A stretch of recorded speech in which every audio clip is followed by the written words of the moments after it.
Okey ya. Ini air menitik, air dia menitik, rasa rugilah sebab apa kita pun bayar bil air.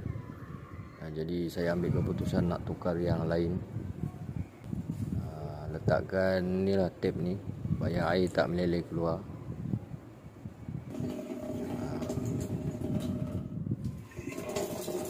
Guna panah hidup.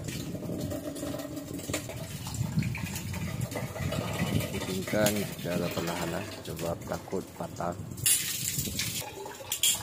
Okey.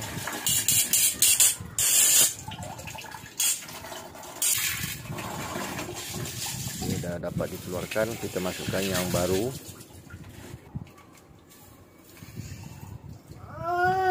Pusing perlahan-lahan mengikut dia punya itulah trik dia.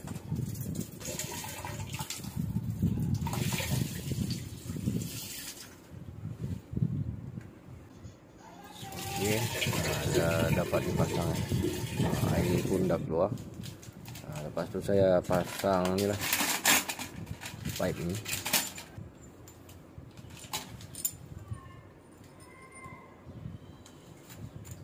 Pipe ni dia macam air dia tak laju, dia macam slow air.